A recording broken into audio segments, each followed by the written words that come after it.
Bismillahirrahmanirrahim. Assalamualaikum warahmatullahi wabarakatuh. Perkenalkan, nama saya Nur Naila, Stambuk F1 C11916. Jadi kali ini saya akan menjelaskan tentang jawaban-jawaban saya mengenai ulangan akhir semester biokimia 1. Poin yang pertama adalah meliputi lemak tubuh atau pangan. Yang pertama adalah penjelasan istilah, yaitu asam lemak omega.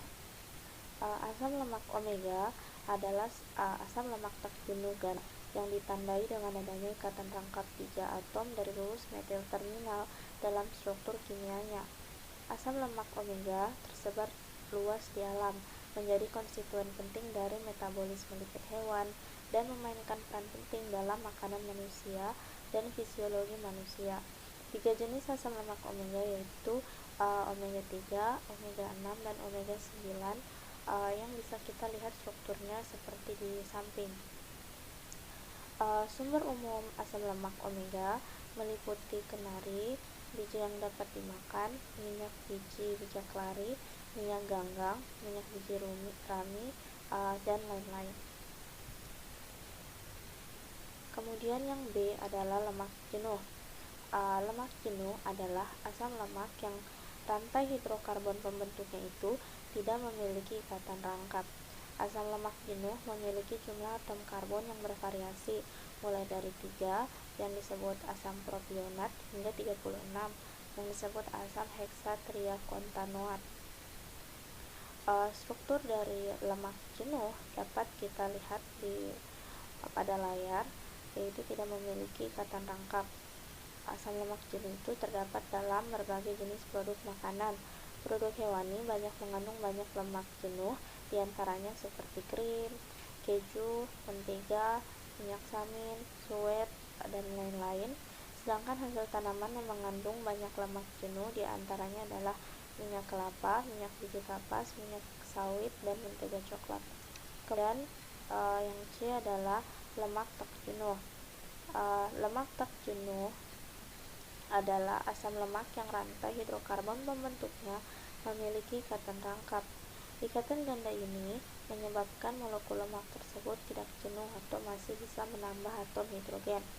Struktur lemak tak jenuh dapat kita lihat seperti pada layar. Beberapa makanan yang mengandung lemak tak jenuh diantaranya seperti minyak zaitun, kacang almond, ikan salmon, dan buah alpukat. Kemudian yang D adalah trigliserida. Lipid sederhana yang terdiri atas asam lemak adalah triasylgliserol atau yang disebut trigliserida. Triasylgliserida terdiri atas 3 asam lemak yang tersambung dengan single gliserol. Asam lemak pembentuk trigliserida dapat terdiri dari jenis yang sama atau campuran 2 atau lebih asam lemak. Gugus hidroksil polar pada gliserol dan gugus karboksil polar pada asam lemak akan membentuk ikatan ester. Trigliserida yang terbentuk itu bersifat nonpolar, hidrofobik, dan tidak larut dalam air. Struktur trigliserida dapat kita lihat pada gambar di samping. Trigliserida merupakan cadangan makanan yang kaya energi. Pada vertebrata, trigliserida disimpan dalam bentuk lemak di dalam sel, sedangkan tumbuhan menyimpan trigliserida dalam benihnya. Kemudian yang E adalah lemak gliserol. Gliserol adalah sebuah komponen utama dari semua lemak dan minyak dalam bentuk ester yang disebut gliserida. Struktur gliserol dapat kita lihat pada layar, di mana gliserol ini tersebar luas di semua organisme hidup sebagai konstituen dari gliserida. Selama pencernaan, gliserol dibagi dari asam lemak dan dapat bergabung dengan mereka untuk membentuk lemak yang disimpan dalam tubuh atau digunakan sebagai bahan bakar tubuh untuk menyediakan energi. Kemudian yang berikutnya adalah gliserofosfolipid, di mana gliserofosfolipid atau fosfogliserida adalah membran lipid yang mengandung 2 jenis asam lemak yang membentuk senyawa ester dengan karbon nomor 1 dan 2 pada gliserol. Karbon ketiga pada gliserol tribus fosfor yang memiliki kepolaran tinggi melalui ikatan fosfodiester. Secara umum, Gliserofosfolipid mengandung asam lemak jenuh C16 atau C18 pada C1-gliserol dan asam lemak terjenuh C18 atau C20 pada C2-gliserol. Strukturnya dapat dilihat pada layar, di mana gliserofosfolipid ini banyak terkandung dalam jaringan saraf, termasuk otak. Kemudian yang selanjutnya adalah sphingolipid. Sphingolipid memiliki gugus yang mirip dengan gliserofosfolipid, yaitu bagian kepala yang polar dan 2 ekor non-polar. Perbedaan sphingolipid dan gliserofosfolipid adalah sphingolipid tidak memiliki gliserol. Sphingolipid mengandung molekul sphingosine dan satu molekul asam lemak rantai panjang yang terikat melalui ikatan glikosidik ataupun fosfodiester. Ketika molekul asam lemak terikat dengan gugus amida NH2 pada sphingosine, maka akan membentuk molekul ceramida. Struktur dari sphingolipid dapat dilihat pada layar. Kemudian yang terakhir adalah lipid sterol, di mana lipid sterol adalah lemak steroid tak jenuh dengan kerangka kolestana yang mengandung gugus hidroksil 3B dan rantai sisi alifatik dengan minimal 8 atom karbon yang terikat. Lemak sterol merupakan kelompok penting di dalam steroid, di mana struktur dari lipid sterol dapat dilihat pada layar. Pembahasan yang kedua terkait dengan hormon. Yang pertama adalah fungsi hormon itu sendiri, di mana hormon merupakan zat kimia yang diproduksi oleh sistem endokrin dalam tubuh dan berfungsi untuk membantu mengendalikan hampir semua fungsi tubuh seperti pertumbuhan, metabolisme, hingga kerja berbagai sistem organ, termasuk organ reproduksi. Hormon memiliki banyak fungsi tergantung jenis hormonnya. Namun, secara umum hormon dibutuhkan tubuh untuk meregulasi 7 hal utama di dalam tubuh. Hal tersebut adalah tumbuh kembang, metabolisme, fungsi seksual dan reproduksi, pergerakan, respirasi, dan persepsi sensor. Kemudian yang kedua adalah penggolongan hormon manusia atau hewan dan contohnya. Jadi hormon pada manusia atau hewan itu terbagi menjadi 3, yaitu golongan steroid, kemudian golongan protein dan polipeptida, kemudian golongan, dan yang terakhir adalah golongan amina atau derivat asam amino. Contoh dari golongan steroid atau hormon steroid itu contohnya adalah hormon estrogen dengan rumus kimia C18H24O2 yang berfungsi untuk menebalkan lapisan rahim dan mematangkan sel telur pada wanita sehingga siap untuk dibuahi. Kemudian contoh hormon golongan protein dan polipeptida adalah hormon insulin dengan rumus kimia C267H404N72O78S6 yang berfungsi untuk menurunkan kandungan gula darah dan memfasilitasi pembentukan lipid. Kemudian contoh dari hormon golongan amina atau derivat asam amino adalah hormon tiroid dengan rumus kimia C15H12I3NO4 yang berfungsi dalam kontrol metabolisme tubuh. Kemudian untuk yang ketiga adalah penggolongan hormon tumbuhan dan contohnya. Hormon tumbuhan itu dibagi menjadi 4 hormon, yaitu hormon auksin, hormon sitokinin, hormon giberelin, asam absisat, dan hormon etilen. Contoh hormon auksin adalah hormon IIA atau indol asetik asid yang berfungsi untuk mempengaruhi pertumbuhan, diferensiasi dan percabangan pada akar, mempengaruhi pemanjangan batang, dan mempengaruhi perkembangan buah. Kemudian contoh dari hormon sitokinin adalah hormon kinetin yang berfungsi untuk mendorong sitokinesis atau pembelahan sel, mendorong pertumbuhan tanaman secara general, dan mendesak benih untuk melakukan perkecambahan. Yang ketiga, contoh dari hormon giberelin adalah hormon giberelin A yang berfungsi untuk diferensiasi dan pertumbuhan dari akar, mendorong biji untuk mengalami perkembangan kuncup, dan pembungaan. Kemudian contoh dari hormon asam absisat adalah hormon asam absisat yang berfungsi untuk merangsang stomata untuk tertutup pada kondisi cekaman kekurangan air, menghambat pertumbuhan, dan mempertahankan benih dalam kondisi dormansi. Kemudian contoh dari hormon etilen adalah hormon etilen endogeneus yang berfungsi untuk memicu terjadinya pematangan, antagonis dengan hormon auksin, promotor dan inhibitor dalam perkembangan dan pertumbuhan dari organ-organ tanaman. Kemudian hormon yang saya pilih untuk dijelaskan adalah hormon insulin, yang dimana hormon ini itu termasuk hormon steroid yang ada pada manusia atau hewan. Dimana hormon insulin itu sendiri memiliki rumus struktur C267, H404, N72, O78S6. Insulin adalah hormon golongan peptida yang diproduksi oleh sel-sel beta dari pulau pankreas. Hormon insulin mengandung rantai alfa dengan 21 asam amino yang dihubungkan oleh suatu jembatan disulfida terhadap rantai beta yang dibentuk oleh asam amino. Insulin dianggap sebagai hormon anabolik utama dari tubuh karena mengatur metabolisme dari karbohidrat, lemak, dan protein dengan mempromosikan penyerapan glukosa dari darah ke dalam hati, lemak, dan sel otot rangka. Adapun cara produksi dalam organ tubuh dan pengangkutan ke target untuk hormon insulin itu sendiri, di mana tahap pertama itu adalah ketika glukosa melewati membran sel. Untuk dapat melewati membran sel beta, dibutuhkan bantuan senyawa lain. GLUT2 yang terdapat dalam sel beta diperlukan dalam proses masuknya glukosa dari dalam darah melewati membran, yang kemudian molekul glukosa mengalami proses glikolisis dan fosforilasi di dalam sel dan kemudian akan membebaskan molekul ATP.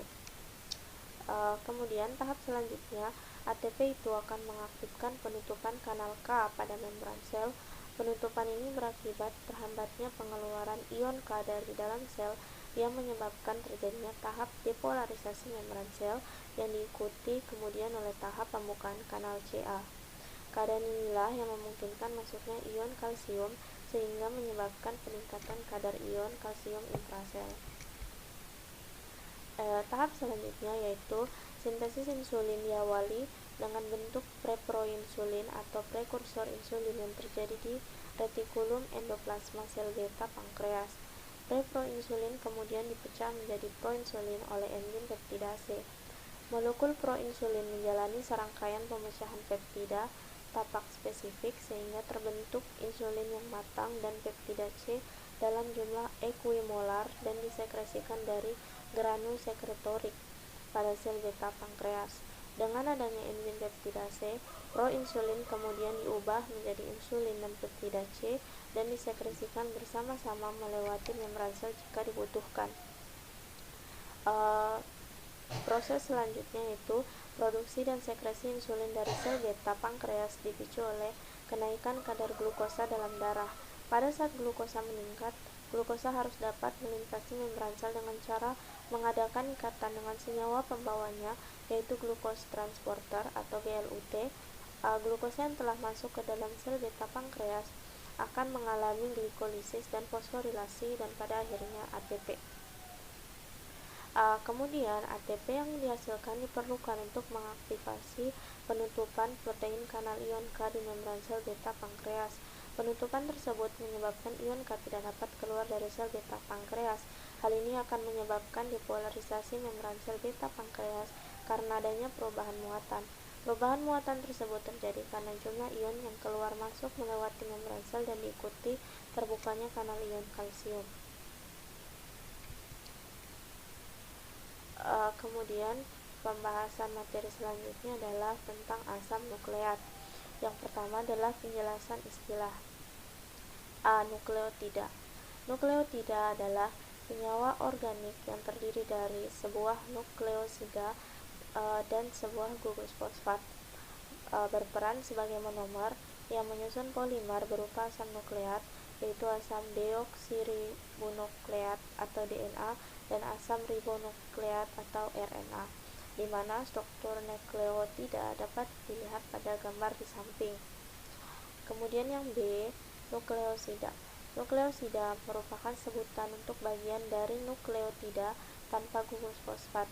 Dengan demikian, nukleosida tersusun dari gula ribosa atau deoksiribosa dan basa nitrogen. Nukleosida merupakan kerangka dasar bagi terbentuknya AMP, ADP, dan ATP.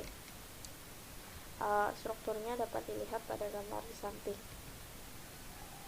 Yang selanjutnya adalah ribosa. Ribosa atau deribosa adalah sebuah aldopentosa yang berupa sebuah monosakarida yang terdiri dari 5 atom karbon dan termasuk sebuah gugus fungsional aldehida dalam bentuk linearnya. Ribosa memiliki formula kimia C5H10O5. Kemudian deoksiribosa atau lebih tepatnya 2-deoksiribosa adalah monosakarida dengan rumus ideal HCHOH3H.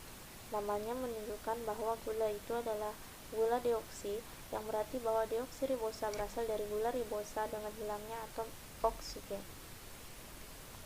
Struktur keduanya dapat dilihat pada gambar di samping. Yang selanjutnya adalah basa purin. Purin merupakan basa nitrogen dalam DNA dan RNA yang memiliki struktur cincin heterosiklik. Purin dapat berupa adenin, guanin, xantin, hipoksatin yang mempunyai peranan luas dalam berbagai macam proses biokimia di dalam tubuh. Kemudian basa pirimidin. Pirimidin adalah senyawa organik heterosiklik aromatik yang mirip dengan piridin, salah satu dari 3 diazin atau heterosiklik beranggota 6 dengan 2 atom nitrogen dalam cincin. Basa pirimidin memiliki atom nitrogen pada posisi 1 dan 3 di dalam cincin. Struktur keduanya dapat dilihat pada gambar di samping.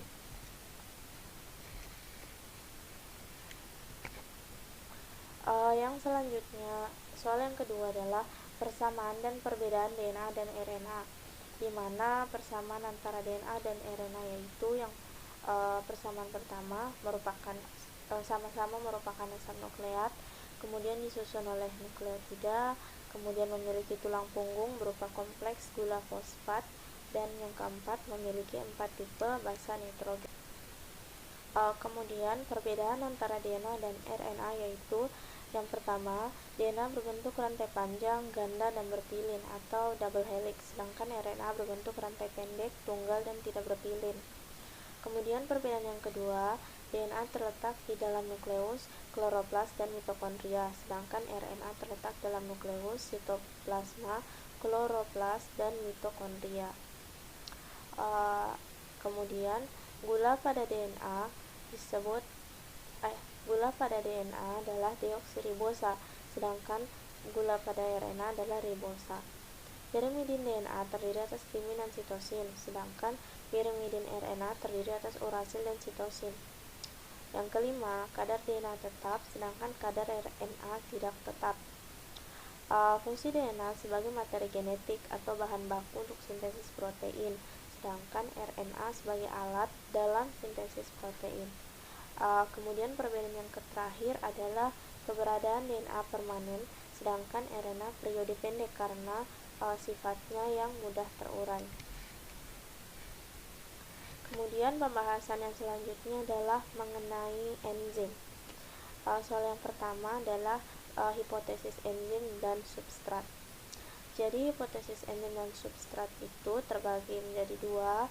Yang pertama adalah hipotesis Locke and Key, di mana pada teori ini enzim dan substrat bergabung bersama membentuk kompleks seperti kunci yang masuk dalam gembok. Di dalam kompleks, substrat dapat bereaksi dengan energi aktivasi yang rendah. Setelah bereaksi, kompleks lepas dan melepaskan produk serta membebaskan enzim. Kemudian hipotesis yang kedua adalah hipotesis kecocokan yang terinduksi atau induced fit theory. Menurut teori ini, sisi aktif enzim merupakan bentuk yang fleksibel sehingga dapat berubah bentuk menyesuaikan bentuk substrat. Ketika substrat memasuki sisi aktif enzim, bentuk sisi aktif termodifikasi melingkupinya membentuk kompleks. Ketika produk sudah terlepas dari kompleks, enzim kembali tidak aktif menjadi bentuk yang lepas, sehingga substrat yang lain akan kembali bereaksi dengan enzim tersebut. Kemudian yang kedua, mengapa enzim dapat mempercepat reaksi? Nah, enzim mampu mempercepat terjadinya suatu reaksi dengan cara menurunkan energi aktivasi yang dibutuhkan, sehingga reaksi pun dapat terjadi dengan lebih cepat. Dapat dilihat pada grafik berikut, di mana ketika tanpa enzim, energi aktivasi itu lebih tinggi, sehingga reaksi itu terjadi lebih lama. Sedangkan ketika melibatkan enzim, suatu reaksi itu energi aktivasinya akan menurun, sehingga reaksi akan dapat terjadi lebih cepat. Kemudian soal yang ketiga, faktor yang mempengaruhi aktivitas enzim. Faktor-faktornya itu ada banyak, diantaranya itu pertama adalah suhu, di mana sebagian besar enzim bekerja optimal di suhu tubuh normal. Masing-masing enzim mempunyai suhu optimum yang berbeda-beda. Pada umumnya, enzim bekerja optimum pada suhu 400 derajat Celcius. 40 derajat Celcius. Apabila suhu di lingkungan enzim sedikit menurun, maka efektivitas enzim cenderung akan melambat. Faktor yang selanjutnya adalah derajat keasaman atau pH. Seperti halnya suhu, enzim akan bekerja optimum pada kondisi pH tertentu. Pada umumnya, pH optimum enzim berkisar antara 6 sampai 8. Namun, terdapat beberapa pengecualian. Sebagai contoh, enzim pepsin bekerja optimum pada pH 2 di lambung untuk memecah protein menjadi pepton. Kemudian, faktor selanjutnya adalah konsentrasi substrat, di mana laju suatu reaksi enzim akan meningkat seiring dengan penurunan konsentrasi substrat. Ketika konsentrasi substrat semakin banyak, kerja enzim akan menurun, sehingga dibutuhkan penambahan enzim untuk mengatasinya.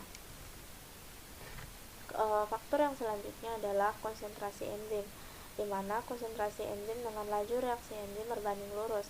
Artinya, laju reaksi enzim akan bertambah secara konstan seiring dengan adanya penambahan konsentrasi enzim. Kemudian yang selanjutnya adalah aktivator.